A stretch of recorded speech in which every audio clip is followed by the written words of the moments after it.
supuesto. Déjeme incorporar a este informativo a Eduardo Higuera, profesor de la Anáhuac y analista político, y también a Eduardo Manzanares, analista de Mega Noticias. Un gusto saludarles, gracias por estar con nosotros. Buenas noches. Gracias, buenas noches, Eduardo. Gracias, Paco, muy buenas noches, Eduardo. Muchas gracias. A ver, déjenme decirles, estamos ya prácticamente en la recta final, estamos a dos semanas, a 15 días de la jornada electoral, se empiezan a cerrar. ¿Cómo ver si, en esta penúltima los cambios que se han venido dando, los cambios, las declinaciones en favor de otros? Viene tal vez el juego del voto útil. ¿Cómo lo ven ustedes? Eduardo Higuera, empiezo contigo. Gracias, Paco. Muchos saludos a tu audiencia. Tocayo, un gusto. Mira, el voto útil es algo que pasó de ser como una especie de quimera, en donde el partido gobernante se veía reflejado en muchos sentidos, porque parecía que las personas que siempre estaba criticando, los fifís, los conservadores, se iban a unir y iba a ser una cuestión muy encontrada, muy polarizada. Conforme hemos avanzado, este escenario se ha ido transformando y se ha vuelto, como tú bien dices, en algo mucho más complejo. Hay discusiones profundas al interior de Morena, en donde incluso militantes están diciendo que no van a votar por los candidatos que la Dirección Nacional seleccionó porque no son militantes, porque no son morenistas de origen. Hay luchas en otros partidos, como tú bien señalaste, en Chihuahua el gobernador está en pugna con su candidata del Partido Acción Nacional. Entonces el voto útil más bien va a ser un voto decisivo, un voto que no sabemos. Al contrario de lo que normalmente se plantea cuando hablamos de voto útil, es un voto fantasma, porque no sabemos para dónde va a ir. Así es, no sabemos si va a atravesar una pared o se va a quedar donde está. ¿Compartes esta opinión, Eduardo Manzanares? Sí, de hecho, Paco, Eduardo, bueno, el voto útil en esta jornada electoral, muy similar al llamado voto oculto, o ese voto negro, porque no sabemos realmente qué va a pasar con la gente de Morena. Si algo tuvo el PRI a lo largo de más de 70 años fue orden en cuanto a sus indicaciones a la militancia. Y es la primera jornada electoral en que se pone a prueba Morena como partido político gobernante. Y ahí están pagando a lo mejor esta novatez o ser tan jóvenes como movimiento, porque realmente un partido político todavía no lo es. Bueno, pues entonces es la primera prueba de fuego que tienen y al parecer no han sabido cómo ordenarse o cómo ordenarlo. Y quizá, y no es de que uno esté en contra de Andrés Manuel López Obrador o en contra del gobierno, considero que el voto útil realmente en esta jornada electoral debería ser para evitar que el Ejecutivo tenga el control absoluto, el control completo de la Cámara de Diputados, porque ahí es donde, bueno, pues estarán tomando las decisiones en los últimos 3 años de gobierno de Andrés Manuel López Obrador, Eduardo, Paco. Entonces, hacia allá me imagino que podría encaminarse realmente la utilidad del voto útil, hacia el poder tener fuerzas equilibradas al interior del Congreso de la Unión para lo que pudiese llegar a venir. Estos 3 años pues no han sido muy positivos, que digamos, ya lo hemos abordado cantidad de veces en Mega Noticias, ¿no? Ya tocaron estos dos puntos, el voto útil y el voto oculto, oscuro, o bueno, el voto de los indecisos. Hay otros 2 retos importantes para esta jornada electoral. Uno es el tema del abstencionismo, que estamos desde aquí convocando a que todo el mundo salga a votar. Es importantísimo. Y por el otro, el tema de la pandemia. Vamos a llegar a estar en verde, como pintan las cosas, vamos a llegar a estar en verde el día 6 de junio. ¿Eso qué nos depara, Eduardo Higuera? Bueno, con respecto al semáforo verde, a mí me parece que ha sido más una maniobra política que una realidad. Si tomamos en cuenta la cantidad de personas que han sido vacunadas en los últimos tiempos, que se ha nombrado un gran triunfo de este gobierno, en realidad es una porción muy pequeña de la población la que tiene un esquema de vacunación completo cuando son de 2 dosis, y aún sumando aquellos que les faltan, no llegamos ni al 20% de la población.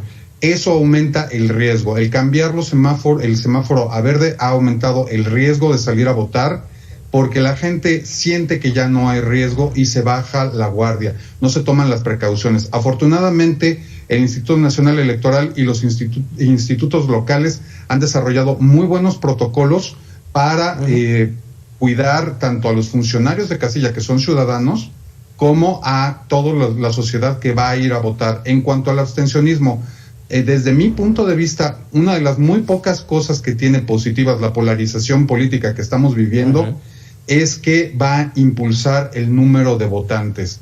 Mucha gente va a salir a decir, yo no voy a dejar que, aquí puedes poner Morena, PRI, PAN, PRD, etc. redes sociales, todo este abanico de posibilidades que tenemos, ganen. Entonces voy a ir a votar por el que yo sí creo que debe de estar gobernando.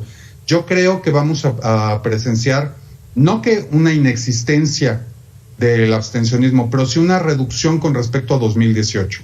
Vamos, esta situación del semáforo verde podría funcionar para abatir el abstencionismo, pero no sé cómo lo consideres tú, Eduardo Manzanares. Mira, Paco, el semáforo epidemiológico desde el principio fue una cuestión sacada de la manga de Hugo López-Gatell en cuanto al uso en sí de los colores del semáforo de manera ilógica, porque los mexicanos estamos acostumbrados a no hacerle caso a los semáforos. Entonces, vemos el color amarillo y es acelérale, vemos el color rojo y es no pasa nada, de todas maneras me paso. Y después se empezó a politizar demasiado el color del semáforo, entonces realmente no obedece a una realidad actual en cuanto a la pandemia, el semáforo. Y esto es, a final de cuentas, desde mi punto de vista, es una situación aparte el color del semáforo. Coincido con Eduardo, el INE y los organismos públicos locales electorales han hecho un esfuerzo muy grande para que la población se sienta segura el día de la jornada electoral. Y ahora viene aquí el mensaje, tú vas a las discotecas, vas a las calles los fines de semana, los antros están llenos de jóvenes, y los jóvenes van a tomar un papel muy importante en esta jornada electoral. Los camiones están llenos, el transporte público también está lleno, mucha gente ya incluso se liberó desafortunada y lamentablemente del cubrebocas. Entonces, si ya están yendo a las discos, si ya están yendo a los antros, si están yendo a final de cuentas a trabajar o al centro a comprar cosas, ¿por qué no ir? Pues tendrán que ir también el próximo 6 de junio a votar, que es lo más importante. Sí, claro, ¿por qué no ir? Independientemente del color. Hay que protegerse, hay que llevar el cubrebocas y demás, pero vaya, ya es indiferente el semáforo, Paco. Déjenme, por último, hacerles un par de preguntas muy rápidas. En este momento de cambios, de declinaciones, ¿hay espacio en estas 2 semanas, en estos 15 días, para quienes van muy atrás puedan remontar y dar una sorpresa en sus candidaturas? Principalmente hablamos de las 15 candidaturas a gobernador, de las elecciones a gobernador. Y por último, como se van cerrando en muchas de estas entidades, ¿podríamos esperar una lucha fuerte postelectoral? Eduardo Higuera. Mira, con respecto a lo que estás diciendo de remontar, de que los partidos políticos remonten, los candidatos de muy atrás vengan como el caballo negro y logren triunfar, no lo creo posible. Está muy cerrado el voto en 2 o 3 opciones políticas en cada estado. Claro, cada estado se tendría que estudiar con mucho cuidado y tendríamos que ver cuáles son las características de los votantes, de la historia, un análisis más o menos detallado como el que ustedes acaban de hacer de Chihuahua. Ahora, con respecto a si va a ser una gran lucha judicial postelectoral, sí, eso siempre va a suceder y siempre ha sucedido. Este es un sistema altamente judicializado. Es más, el líder de Morena en el Senado, Monreal, ya dijo que iban a ser muy batallado en los tribunales. Eso no nos debe de sorprender. A mí lo que me preocupa en realidad es qué posiciones va a tomar el Ejecutivo y el gobierno federal una vez que se den los resultados. Se ve que no van a ser la aplanadora que fueron en 2018, aunque es muy probable que sigan conservando la mayoría en el Congreso, aunque reducida con respecto a lo que tienen hoy. ¿Qué va a suceder cuando el presidente, que ha estado tan activo violando la Constitución y faltando a lo que él mismo reclamaba antes, vea que no triunfó como él quería? ¿Qué va a suceder con el Poder Judicial, que está pues aparentemente supeditado a su voluntad? ¿Qué va a hacer las fuerzas vivas, digámoslo así, porque pues, es un neopriismo guinda, las fuerzas vivas de Morena, cuando vean que no ganaron? No me preocupa el proceso judicial, me preocupa la inquietud social y las posibles levantamientos sociales populares en pequeñas comunidades, incluso en los estados. Producto de en una buena parte a la polarización en la que hemos estado sumergidos ya desde hace muchos meses. Eduardo Manzanares. Sí, Paco, Eduardo, son 13 días de mucha relevancia y de mucha importancia. Lo que haga el Ejecutivo Federal de aquí a la jornada electoral, el mismo día de la jornada electoral, si se le ocurre salir el domingo, como cada domingo saca sus videos en sus redes sociales, dependerá mucho lo que diga. Y sobre todo el día 7 de junio, cuando empiecen a darse a conocer los resultados, cuando los preps en los estados empiecen a generarse y a decir quiénes son los que van adelante y quiénes no, cuál va a ser la actuación del Ejecutivo, cuál va a ser la actuación de las personas de su gabinete. Y también hay que tener mucho cuidado aquí con lo que dice Eduardo, los levantamientos sociales, sobre todo de esos grupos que son fuertemente afianzados, no a Morena, sino a Andrés Manuel López Obrador, esas personas que adoran a la figura, al hombre, a la persona que hoy en día ocupa la silla presidencial. Son 15 estados, 15 entidades federativas que escogerán gobernador. Al inicio de la jornada electoral hay que recordar que prácticamente el PAN daba por hecho Querétaro, nada más como ganadores. Hoy por lo menos podrían tener 5, a lo mejor 7 gubernaturas de las 15. No sería obviamente 14 para Morena y 1 para la oposición. Esto seguirá avanzando. Tendremos que esperar a ver si hay más declinaciones u otros candidatos que, si no bien declinan, lo hacen de facto y piden a su gente que vote por. Y pues la importancia del voto útil, aquí hay que considerarlo también, reitero esto porque sí va a ser muy importante que la gente tome en cuenta, Paco, quienes no nada más realmente tienen la posibilidad de ganar, sino cuáles son las intenciones del partido político para estar buscando el voto útil.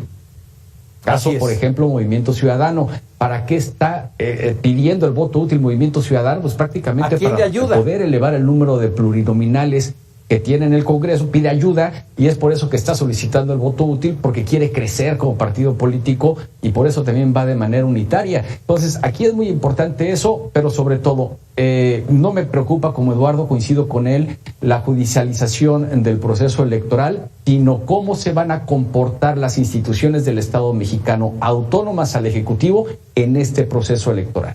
Perfecto. Eduardo Higuera, Eduardo Manzanares, analistas y bueno, colaboradores también de Mega Noticias TVC. Les agradezco mucho. No nos despedimos porque aquí estaremos de aquí y hasta el próximo 6 de junio siguiendo paso a paso el proceso electoral. Gracias. Gracias, buenas noches. Buenas noches. Buenas noches, Eduardo. Gracias, buenas noches. Vámonos rápidamente porque